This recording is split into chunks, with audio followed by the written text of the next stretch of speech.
there, welcome back to my channel. Today we're talking money. Yes, this has been a long-awaited topic. I'm getting a lot of requests for budgeting. I know what it feels like to make a mess of it. My first experience with money was actually a mess. I remember I had just turned 18, got my first visa, ran out of the door instantly and spent it all. It took me 2 years to pay it back off, but boy did I learn. So let me share the simple method that I use today to budget for myself and my family. And here goes.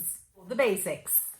In the ideal world, you should have some cash just over there in a bank account, and preferably one with no cards to be able to withdraw, or a checkbook if you're not really good at saving up. So this is what you should call your rainy day fund, and preferably you should have about 4 to 6 months of expenses right there in that account just in case something comes up. Once you have this account set up, you should then move over to my 4-step rule. So this is the 4-step process. I'm going to start from the first step. This is how you should split your wage. The first step is your bills account.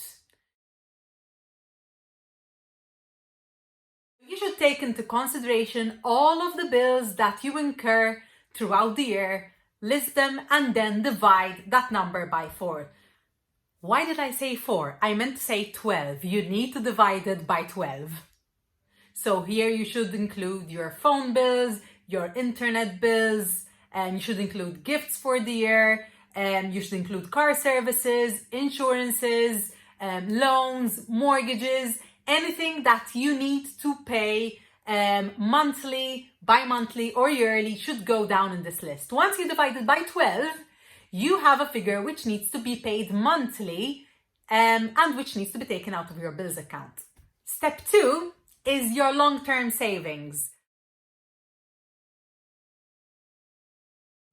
Of course, we all have goals, we all have wants, we all have dreams, we all have needs. So whether you're saving up to start your own business, whether you're saving up to buy a new car, whether you're saving up to put your kids into school and to pay for their tuition, whatever it is, you need to have a long-term savings plan. Decide on what you'll be saving up for, see what that costs, divided by the number of years left until you need to get this figure in hand. And then you should also divide that figure by 12 so you can get a number for a monthly transfer fee. Whatever this number is, you should put it aside, and that should be your monthly sum. Step 3, short-term savings.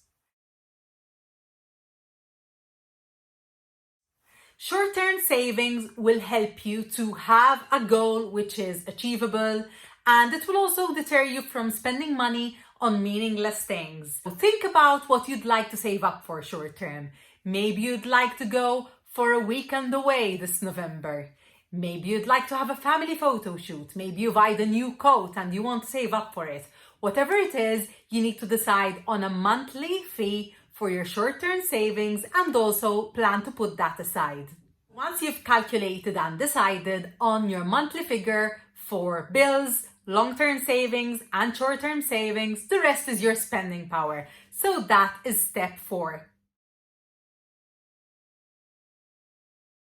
The remaining number should also be split into 2.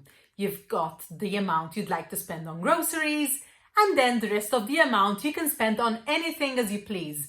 Of course, this needs to be divided into stuff for the home and stuff for personal use. Entertainment, things you'd like to buy on a whim.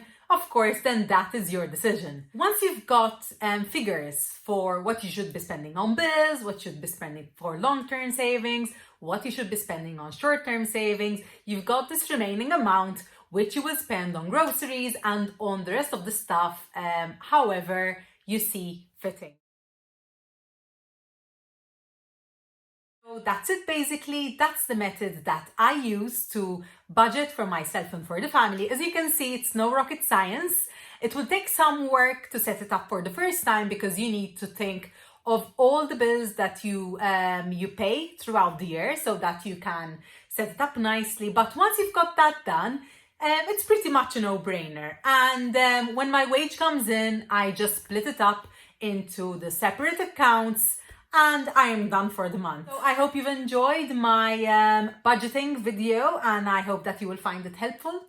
Take care, and please subscribe, and I will see you next time. Thank you for watching. Bye.